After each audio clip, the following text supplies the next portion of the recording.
Humble 8-year-old girl pays for lunch for a man who lost his wallet, not knowing he was a millionaire, grieving the loss of his daughter 3 weeks ago. Before we begin, tell me something about where you live. What's the weather like today? The rain hammered against the windows of Murphy's diner like angry fists, each drop echoing the storm brewing in Robert Harrison's chest. 3 weeks, 21 days since the phone call that shattered his world.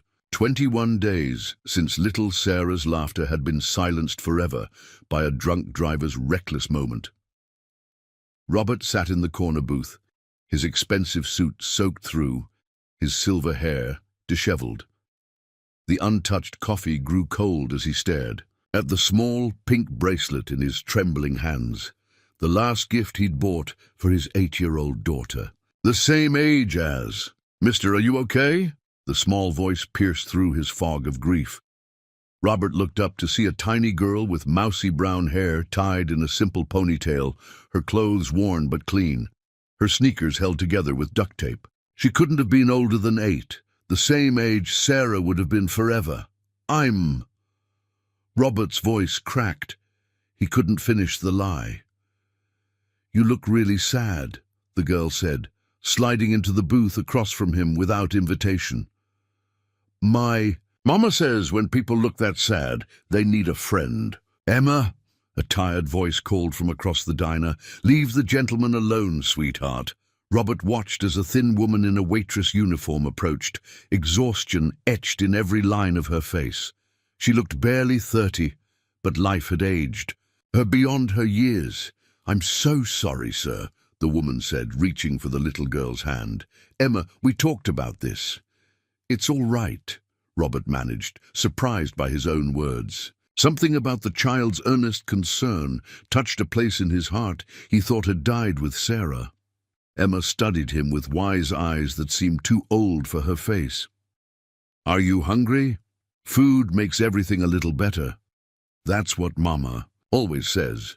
Robert glanced at the menu, realizing he hadn't eaten in days. "I suppose I could—" He reached for his wallet, patting his jacket pockets.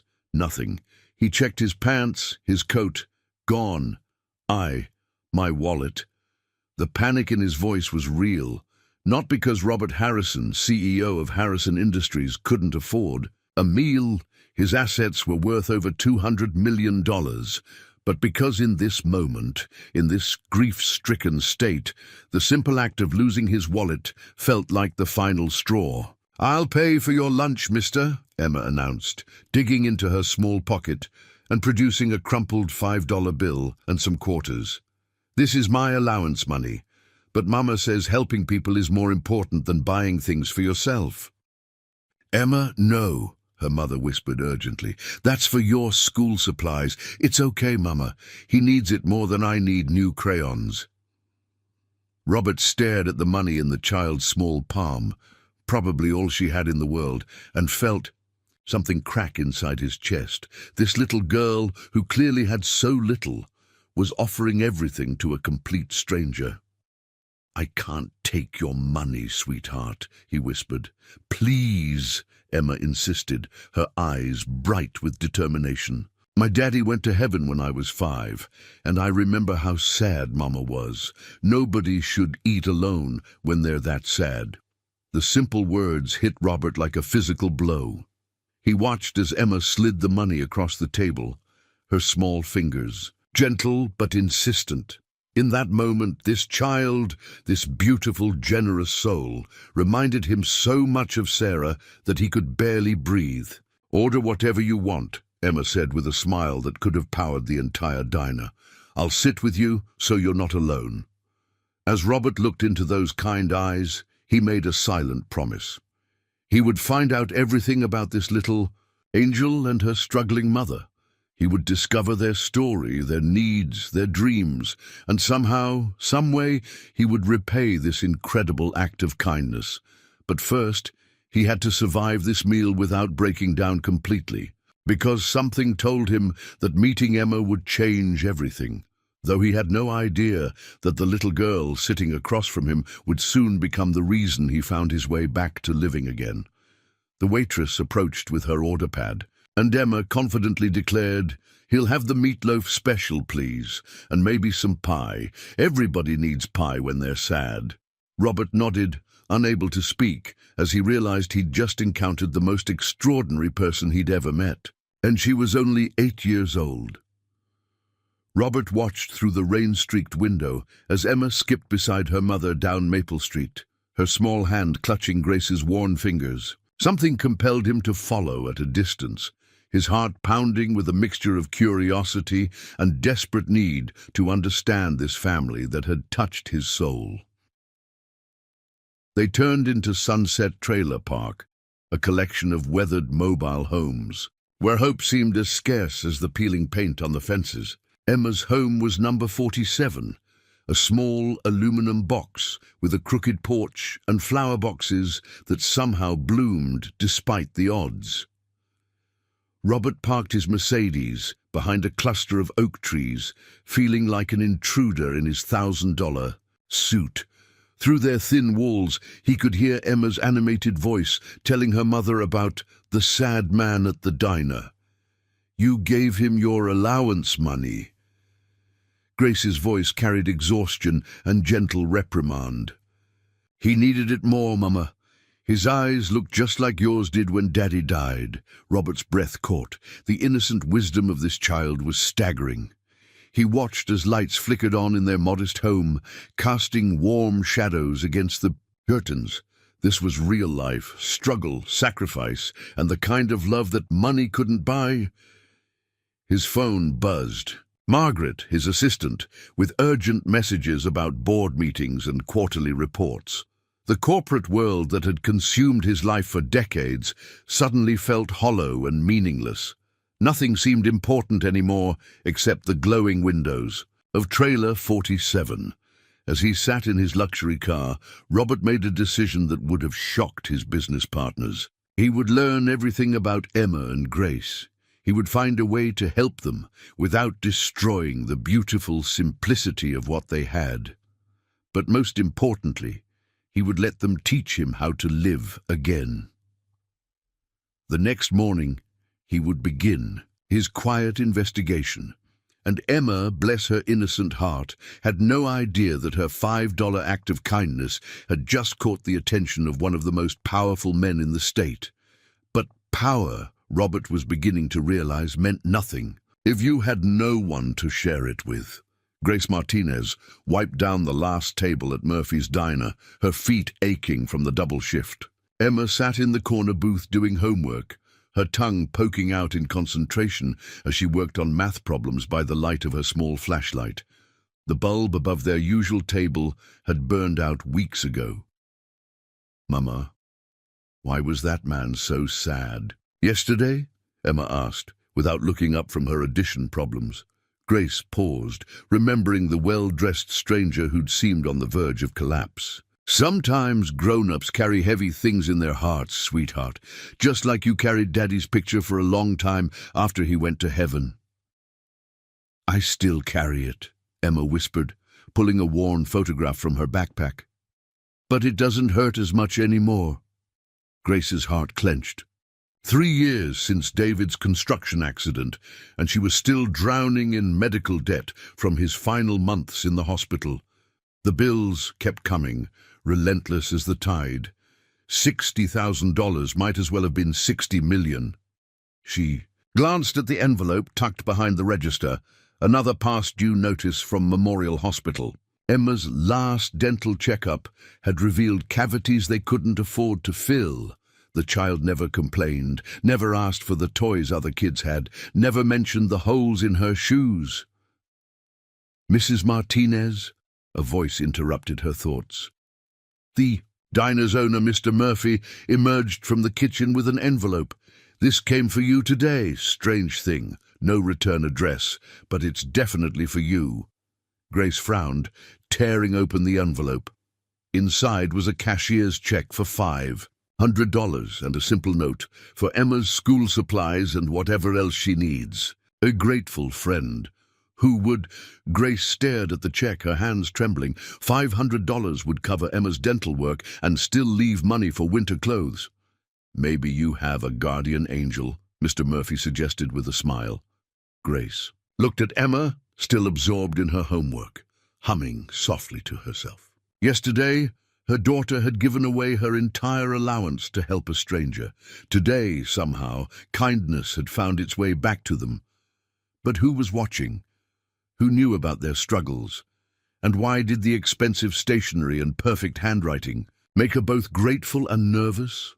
Robert stood in Sarah's bedroom, untouched since the accident, and for the first time in 3 weeks he wasn't drowning in despair. Emma's face kept appearing in his mind, her earnest concern, her generous spirit, her unshakable belief that kindness mattered.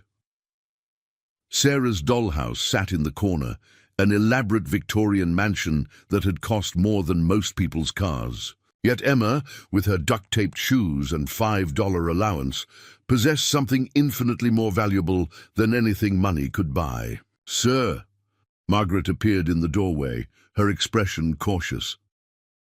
"The Henderson contract needs your signature, and the board is asking about the Morrison acquisition."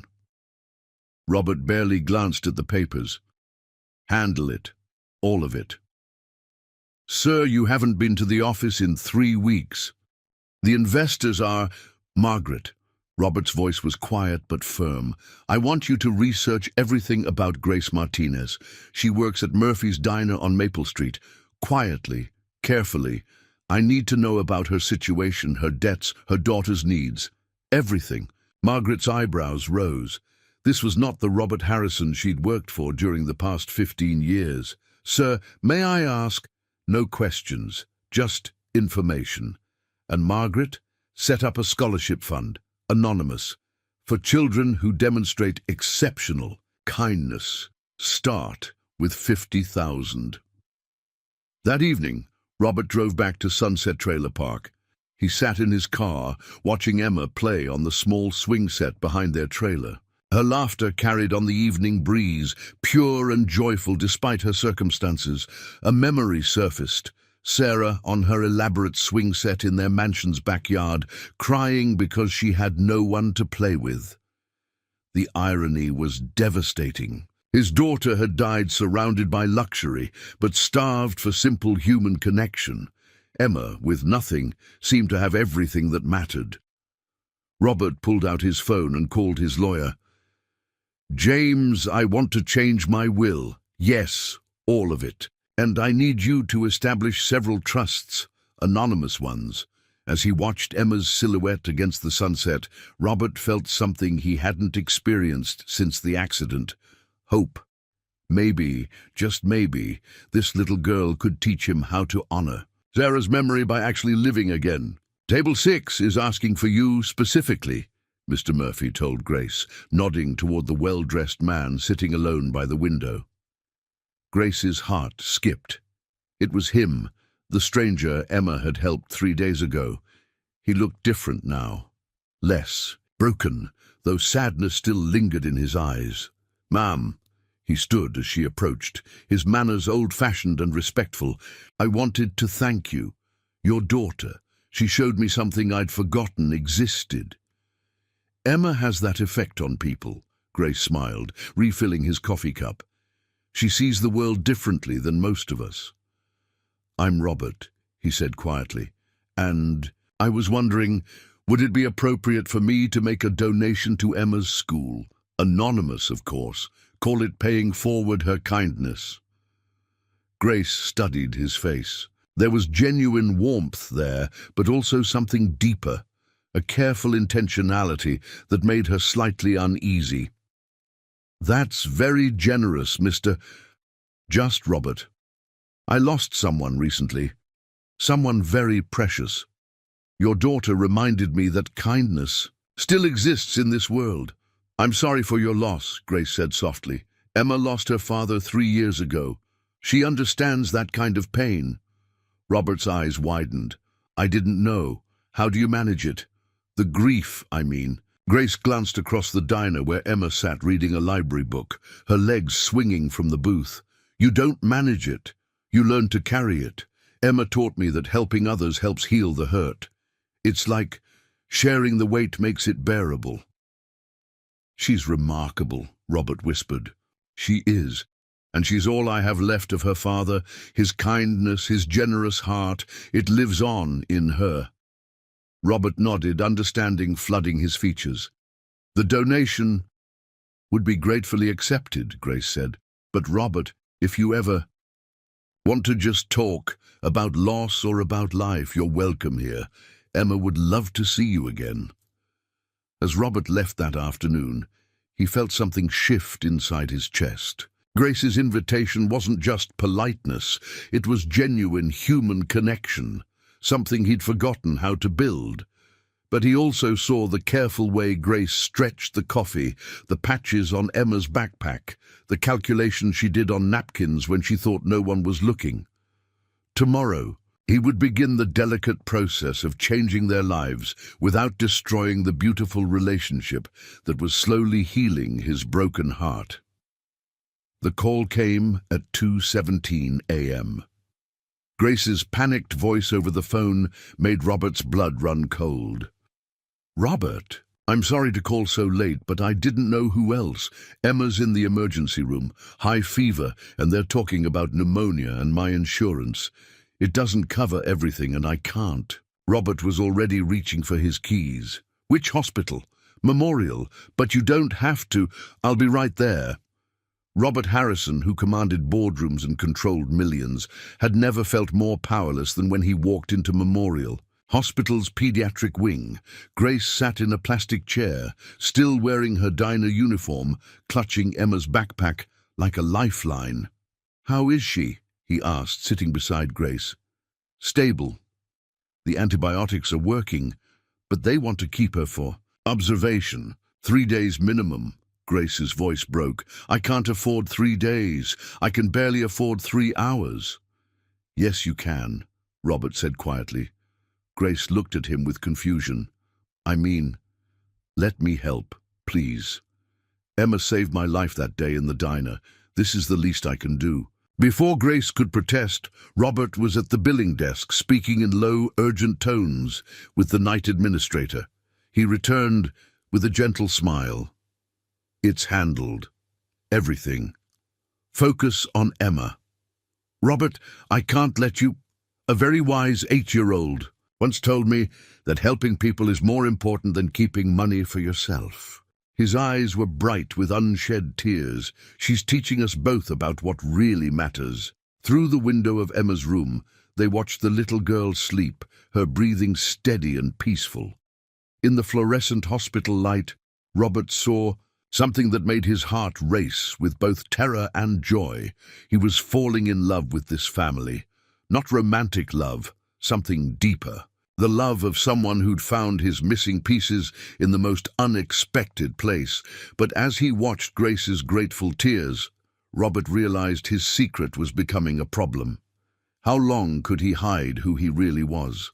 And what would happen when Grace discovered that the kind stranger was actually Robert Harrison, the same man whose company's development project was threatening to demolish Sunset Trailer Park in 6 months? Everything was about to get much more complicated. Emma's recovery was nothing short of miraculous. Within 48 hours, her fever broke, and by the 3rd day, she was sitting up in bed, coloring pictures for the nurses and charming every doctor who walked by. But for Robert, each moment of Emma's improvement only deepened his internal torment. "Look, Robert." Emma held up a crayon drawing of 3 stick figures holding hands under a rainbow. "It's you, me, and Mama. We're a family now, right?" Robert's heart shattered and soared simultaneously. "It's beautiful, sweetheart. The doctor says I can go home today," Emma continued, her eyes bright with excitement. "And Mama says you can come have dinner with us, real dinner, at our house." Grace appeared in the doorway, carrying Emma's discharge papers and a small suitcase. "Only if Robert wants to, baby. He's probably very busy." "I'd love to," Robert said quickly, then caught himself. How could he sit at their dinner table, knowing what he knew? How could he look Grace in the eye while his company prepared to destroy their home? That morning, while Grace filled out paperwork, Robert had made a desperate phone call to his head of development. "Stop the Sunset Project," he demanded. "Sir, we're already 6 months into planning. The investors have committed $40 million. We can't just find another location, buy them out. I don't care what it costs. Mr. Harrison, with respect, the profit margins on this project are essential for our quarterly projections.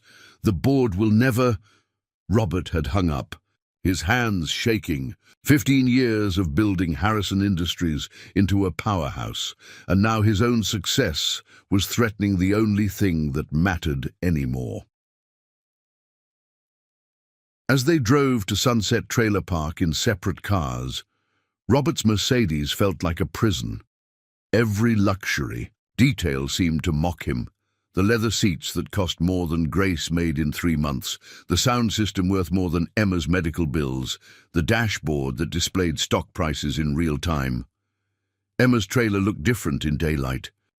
Smaller, more fragile, but somehow warmer than his empty mansion. Grace had clearly spent the morning cleaning and preparing, though she couldn't hide the water stain on the ceiling or the way the floorboards creaked under their feet. "Welcome to our home," Grace said with genuine pride, her arms sweeping to encompass their modest living space. "It's not much, but it's ours." The simple statement hit Robert like a physical blow. This was their sanctuary, their safe harbor, their everything. And he was the storm that would destroy it all. Emma bounced excitedly around the small space, showing Robert her treasure box, an old shoebox filled with smooth stones and pretty leaves, her bookshelf, milk crates stacked against the wall, and her art studio, a card table by the window where she created masterpieces with dollar store supplies. "This is where I drew your picture that first day," Emma announced, pointing to her little workspace. "I could tell you needed someone to remember you were special." Grace's smile was radiant as she watched her daughter's joy.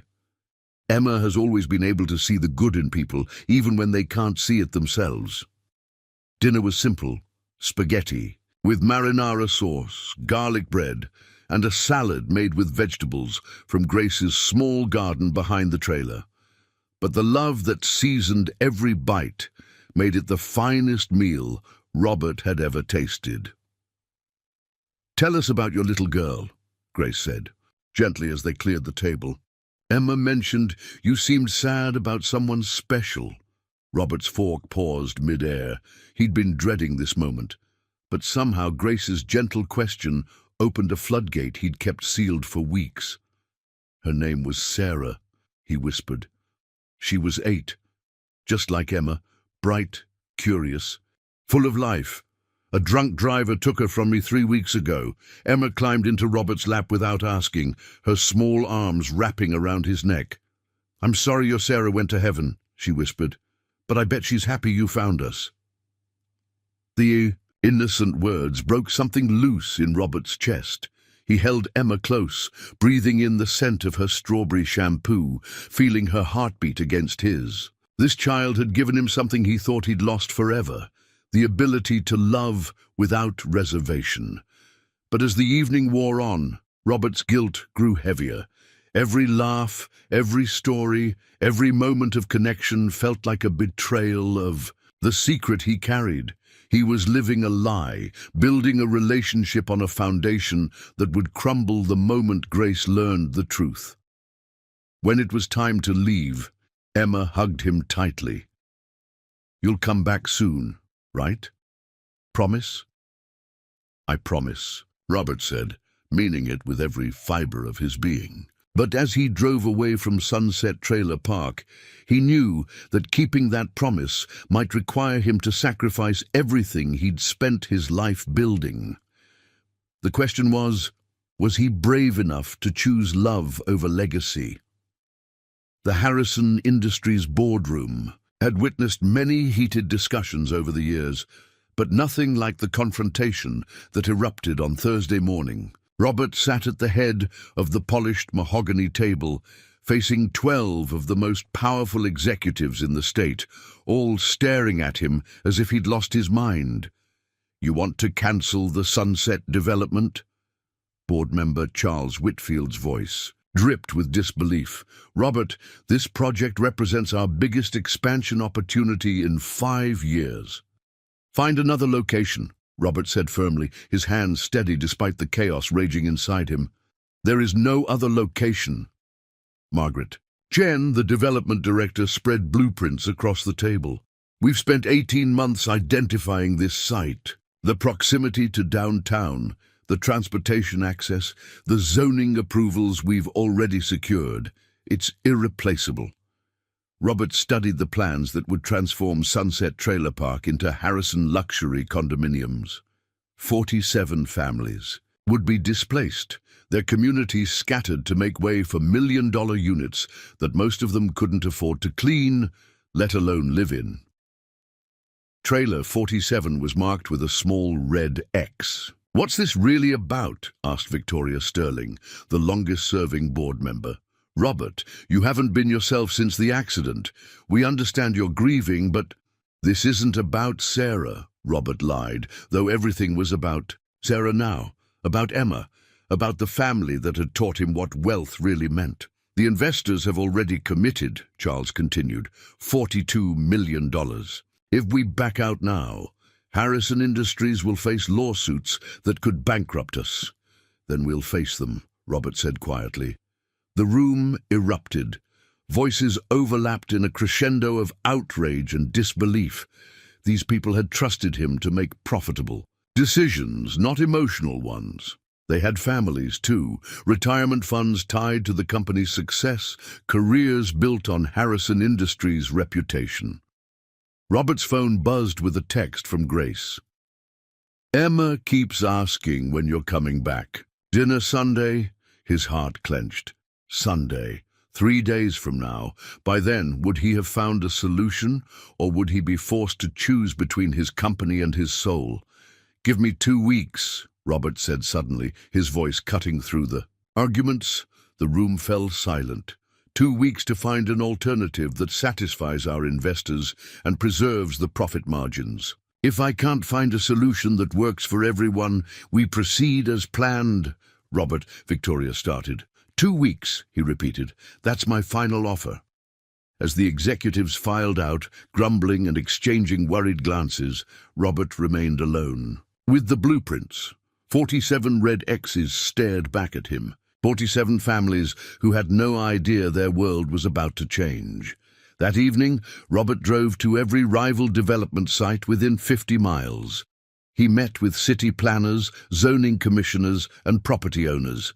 He called in favors, offered incentives, and explored options that would have seemed financially insane just weeks ago. Nothing came close to matching the Sunset location's advantages. By Friday night, Robert found himself sitting in his empty mansion, surrounded by luxury that felt more like a museum than a home. Sarah's piano sat silent in the corner, her music book still open to the last song she'd been learning. He pulled out his phone and called Grace. "Robert, is everything okay? You sound stressed." "Just work complications," he said, which was technically true. "Grace, can I ask you something? If you had to move from Sunset Trailer Park, where would you go?" There was a long pause. "Why would I have to move?" Robert's stomach knotted. "Hypothetically, if circumstances changed." I don't know." Grace said slowly. "Robert, what's wrong? You're scaring me." "Nothing's wrong," he lied. "I was just curious about your long-term plans." After they hung up, Robert sat in the darkness, staring at the photograph of Sarah on his desk. His daughter smiled back at him, frozen forever at 8 years old, the same age as the little girl who was changing his life. "What would you do?" "Sweetheart," he whispered to the picture, "how do I choose between doing what's right and protecting what I've built?" But Sarah couldn't answer, and Robert was running out of time. In 9 days, he would either have to find a miracle or watch Emma's world crumble while pretending he had nothing to do with it. The weight of his secret was becoming unbearable. Grace noticed the change in Robert immediately when he arrived for Sunday dinner. His smile was forced, his conversation stilted, and his eyes kept drifting to the windows as if he were calculating something she couldn't understand. "You're not eating," Emma observed, poking at her own plate of meatloaf. "Mama says when grown-ups don't eat, they're worried about something big." "I'm fine, sweetheart," Robert assured her, but Grace caught the tremor in his voice. After dinner, while Emma played with her dolls in the living room, Grace and Robert sat on the small back porch, watching the sunset paint the sky in shades of pink and gold. "Talk to me," Grace said quietly, "and don't say everything's fine. I've been a single mother for 3 years. I know when someone's carrying a heavy burden." Robert was quiet for so long that Grace wondered if he'd heard her. Finally, he spoke. "Grace, if someone you cared about was keeping a secret from you, something that might hurt you, but telling the truth could destroy everything good between you, what would you want them to do?" The question sent a chill down Grace's spine. "Robert, what kind of secret, hypothetically?" "No," Grace turned to face him fully, "not hypothetically. Real talk. What aren't you telling me?" Robert's hands clenched in his lap. "I can't. Not yet. I'm trying to fix something first." "Fix what?" Grace's maternal instincts were screaming. "Robert, does this have to do with Emma, with us?" Before Robert could answer, Emma burst through the screen door, chattering excitedly about a notice she'd found in the mailbox. "Mama, look, there's going to be a big meeting at the community center. All the grown-ups have to come Tuesday night." Emma held up an official-looking letter with the Harrison Industries letterhead. Grace's blood turned to ice as she read the notice. "Community information session regarding the Sunset Trailer Park development project." The words swam before her eyes as the implications hit her like a sledgehammer. "They're going to tear down our home?" Emma's voice was small and confused. "But why? We like it here." Grace looked at Robert, whose face had gone completely white. "You knew," she whispered. "You knew about this." "Grace, how long?" Her voice was deadly calm. "How long have you known they were planning to destroy our home?" Robert couldn't meet her eyes. "Grace, please, let me explain." "How long?" Grace's voice rose, and Emma moved closer to her mother, sensing the sudden tension. "Since before we met," Robert whispered. The admission hung in the air like a poison cloud. Grace stared at him, her mind racing to process this betrayal. The man she'd trusted, the man Emma had grown to love, had been lying to them from the very beginning. "Get out," she said quietly. "Grace, please, get out!" Grace's voice cracked like a whip. "Get out of my home and don't come back!" Emma started to cry, confused by the sudden anger. "Mama, why are you yelling at Robert?" "Because Robert isn't who we thought he was, baby," Grace said, her own tears starting to fall. "Sometimes people pretend to be good when they're really not." Robert stood slowly, his face devastated. "Emma, I want you to know that every moment we've spent together has been real. My feelings for you and your mother, those are real." "Just go," Grace said, turning away. "Before I say something I'll regret in front of Emma." As Robert's Mercedes pulled away from Sunset Trailer Park, Grace held her sobbing daughter and stared at the notice that would change their lives forever. Tuesday night, they would learn the details of their displacement. They would discover how much time they had, where they could go, what compensation they might receive. But the betrayal that hurt most wasn't corporate. It was personal. The man who had become Emma's father figure, who had made Grace believe in love again, who had paid for Emma's medical bills and brought joy back into their lives, had been lying to them all along. Emma cried herself to sleep that night, asking over and over why Robert had to go away. Grace sat beside her daughter's bed, stroking her hair and wondering how she would explain that sometimes the people who seem like angels are actually the ones who break your heart. Outside, storm clouds gathered, and Grace couldn't shake the feeling that the worst was yet to come. Sunset Trailer Park Community Center had never held so many people. 47 families crowded into the small space, their faces ranging from confused to angry to resigned. Grace sat in the back row with Emma, who clutched her stuffed rabbit and kept looking around for Robert. "Where's Robert, Mama? He promised he'd never leave us." "Hush, baby," Grace whispered, though her own heart was breaking. Sometimes people make promises they can't keep. At the front of the room, a woman in an expensive suit spread blueprints across a folding table. "Good evening, everyone. I'm Margaret Chen, Development Director for Harrison Industries. I'm here to discuss the Sunset Redevelopment Project." Grace's attention sharpened.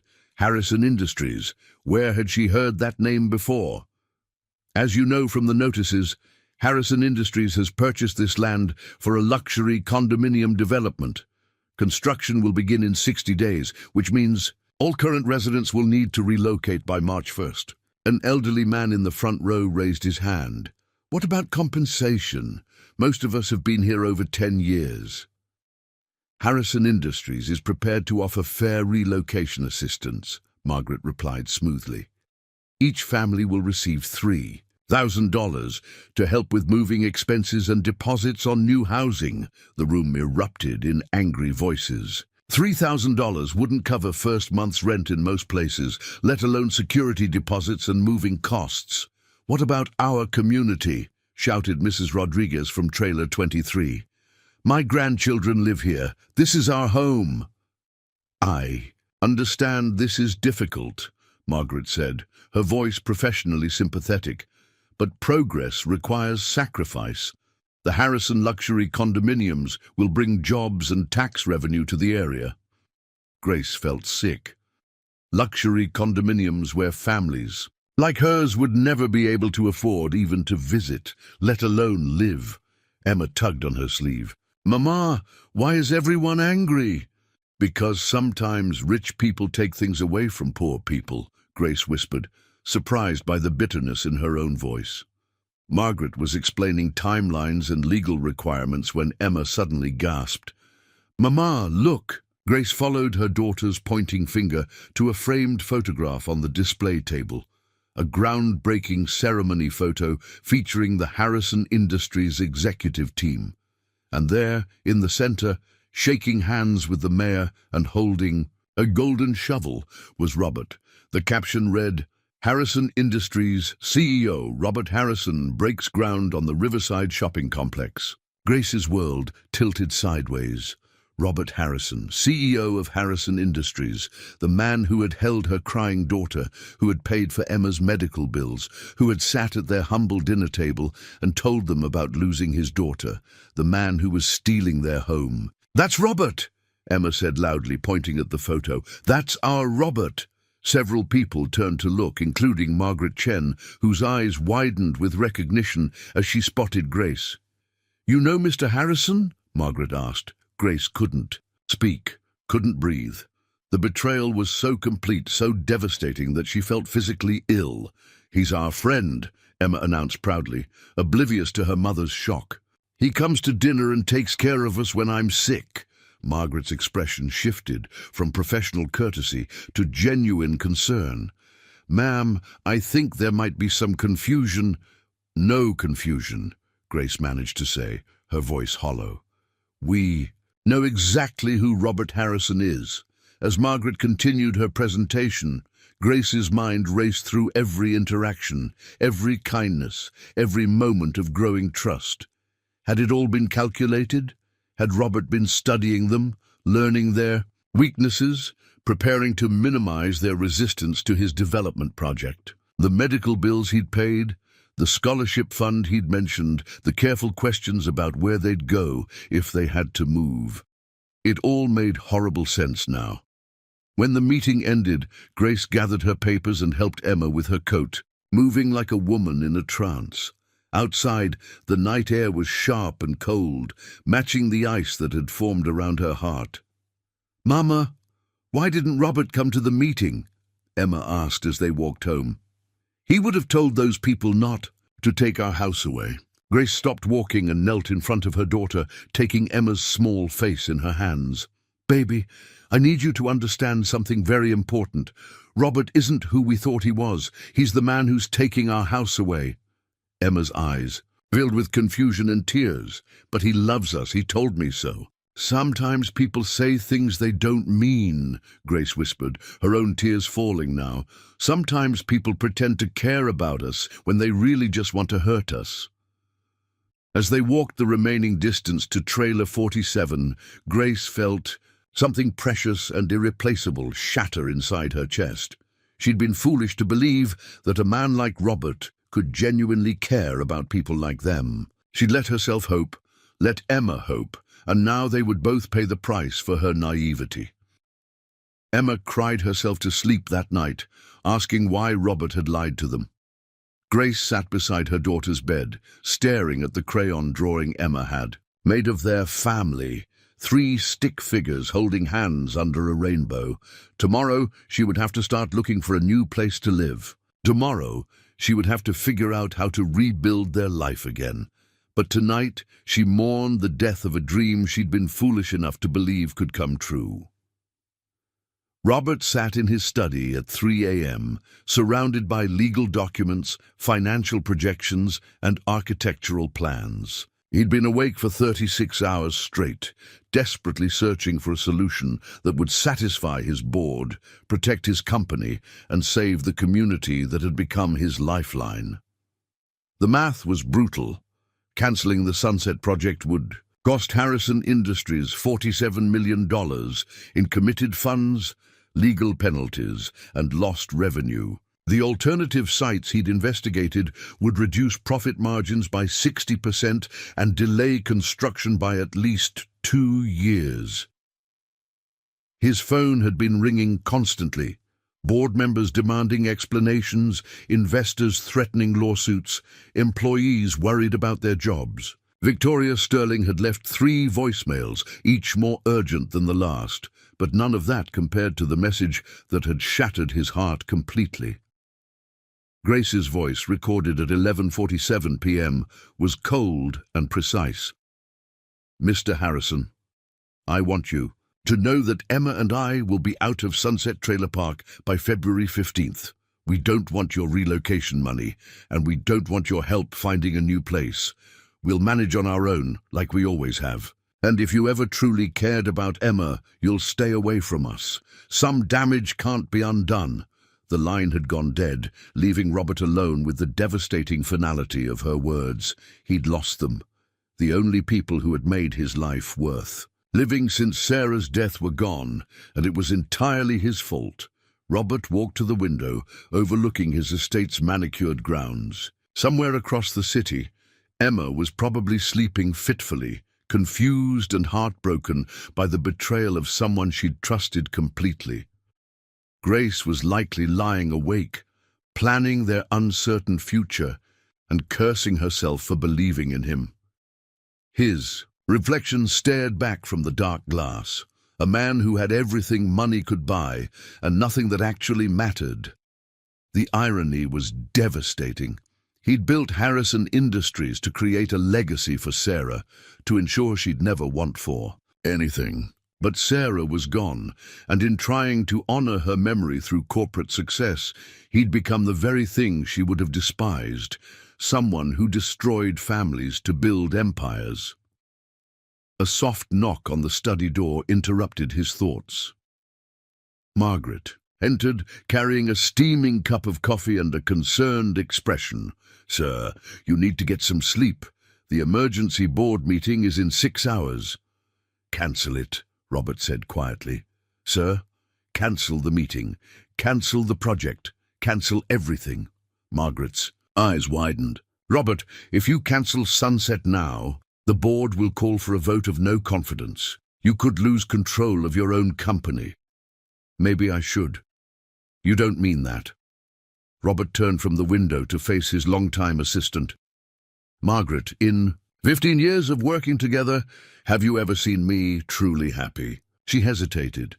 "You were happy when Sarah was born, and when she took her first steps, when she played piano.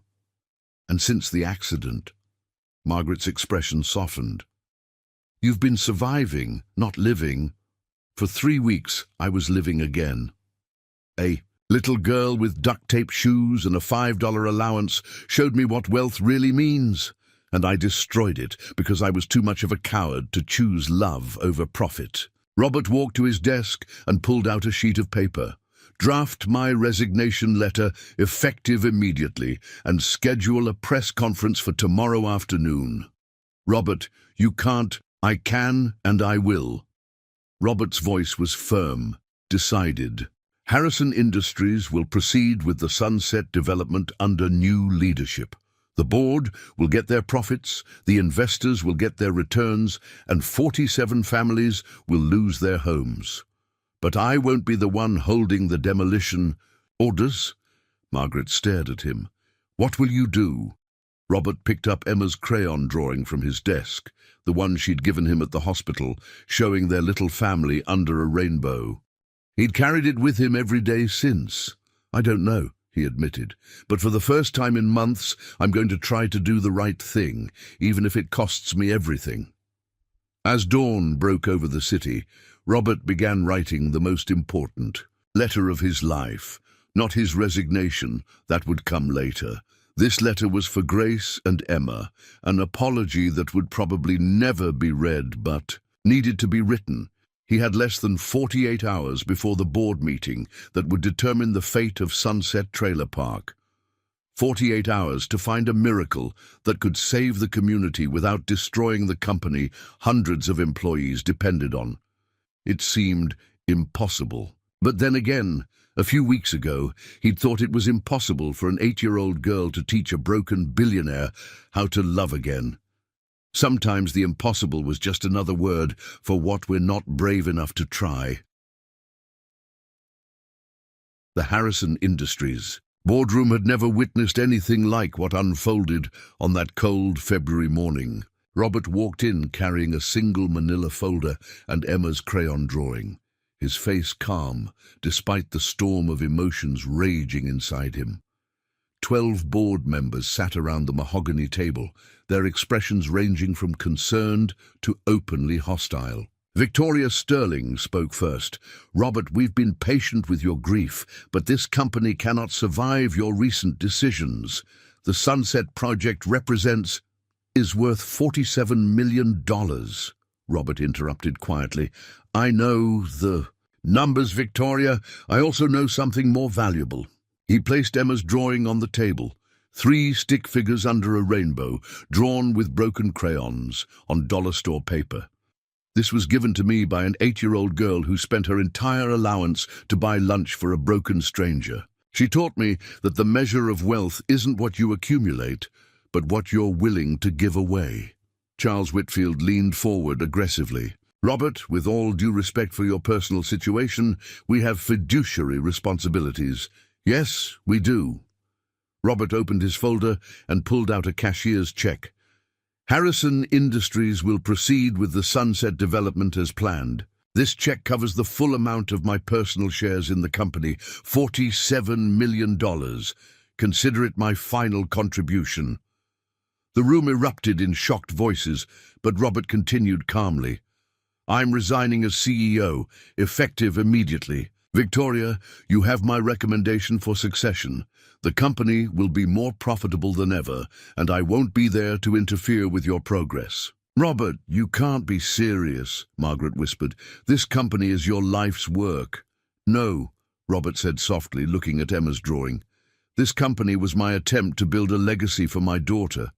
But Sarah's real legacy isn't in board, meetings and profit margins.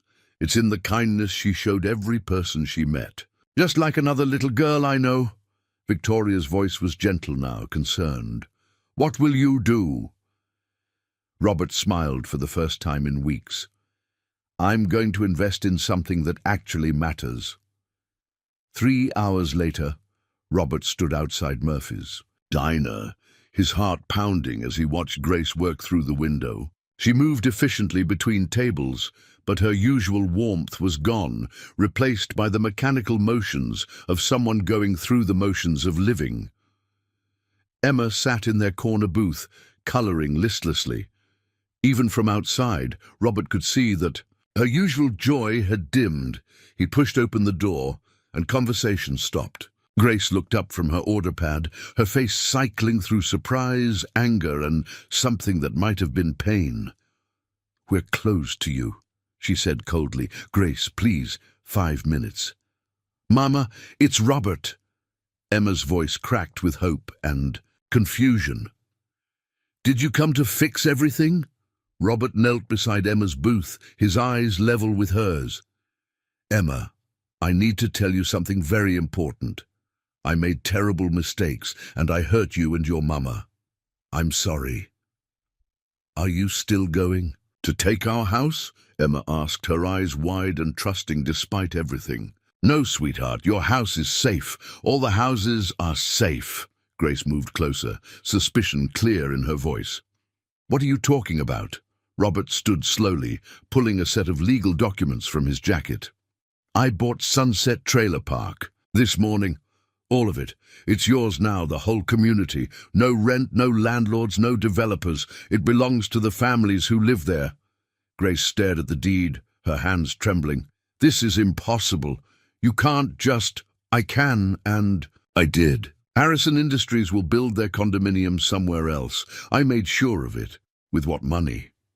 Grace's voice was barely a whisper. "Robert, what did you do?" "I liquidated my shares in the company, sold my mansion, converted everything. Liquid into a community trust fund that will maintain the park, pay property taxes, and provide college scholarships for every child who lives there." Emma's eyes were wide with wonder. "You gave away all your money for us." "Not gave away, sweetheart. Invested in the most important thing I've ever found."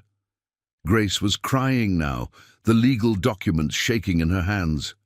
"Robert, you didn't have to destroy your life for us." "I didn't destroy it," Robert said softly. "I finally started living it. Grace, I know I broke your trust. I know I don't deserve forgiveness. But I want you to know that every moment we shared was real. Emma saved my life that day in the diner, and you both taught me what family actually means."